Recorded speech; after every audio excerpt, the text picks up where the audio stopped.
तुम्हारे दोस्त के अंदर अगर ये 3 क्वालिटीज है तो या तो तुम उसे छोड़ दो और या तो इस वीडियो को उसे शेयर करके सुधार दो। पहला है मनी मैच्योरिटी। तुम्हारे दोस्त के अंदर अगर ये आदत है कि वो कमाता 10 है लेकिन बताता है 50 लोगों को, तो वो शैलो माइंडेड है।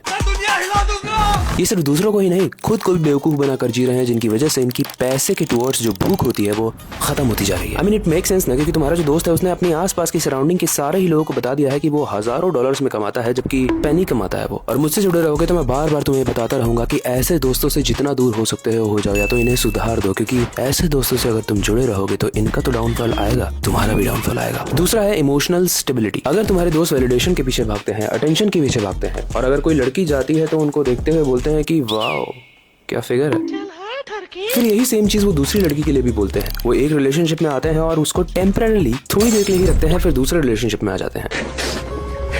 अब ऐसे में हो सकता है मल्टीपल पार्टनर स्विच करने को तुम्हारा दोस्त कूल मानता हो, लेकिन मेरे प्यारे दोस्त वो अपनी लॉयल्टी को खत्म कर चुका है, और क्या प्रूफ है कि फ्यूचर में कभी ऐसा वक्त आया तो वो तुम्हारे लिए लॉयल रहेगा।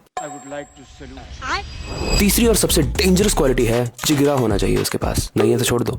जोगिंदर देखो, जिगरा का मतलब यही नहीं होता है कि बुर्ज खलीफा से जंप मार लेना। जिगरा का मतलब ये भी है कि मुंह पे मीठा ना बोलना। अगर तुम्हारी गलती है तो तुम्हें कितना भी बुरा लगे, वो तुम्हारे मुंह पर तुम्हारी बुराई करेगा ही करेगा। और ऐसे दोस्त बहुत रेयर होते हैं यार। अगर तुम्हारे पास ऐसे दोस्त है ना जो बार बार तुम्हें डांटते रहते हैं, तो आज से अपने वैल्यूएबल लोगों की लिस्ट में उनको सबसे ऊपर रख देना। क्योंकि महाभारत एग्जाम्पल है। कर्ण दुर्योधन का बहुत अच्छा दोस्त था, लेकिन ना दुर्योधन ने कर्ण के मुंह पर कुछ बोला और ना कर्ण ने दुर्योधन के मुंह पर उसकी कोई गलती बताई, जिसकी वजह से हुआ क्या, दोनों का ही डाउनफॉल हो गया। मुझे नहीं पता इन 1, 2, 3 में से कौन सी क्वालिटीज है जो तुम्हारे दोस्त से मैच करती है, लेकिन एक चीज ध्यान रखो, अगर तुम्हारे पास कोई अच्छा दोस्त है ना तो वो अच्छा एनवायरमेंट क्रिएट करता है, और एक अच्छा एनवायरमेंट ही पावरफुल लोगों को जन्म देता है। वैसे एनवायरमेंट से रिलेटेड बहुत अच्छे से एक्सप्लेन किया है मैंने एनवायरमेंट ट्रैप की इस वीडियो में, उसे जाके यूट्यूब पे जरूर देखना। बाकी स्टोरी पर लगाओ और शेयर करो अपने उस दोस्त को जिससे इसकी क्वालिटीज मैच कर रही है। सुधारो नहीं तो चौपट हो जाओगे भाई।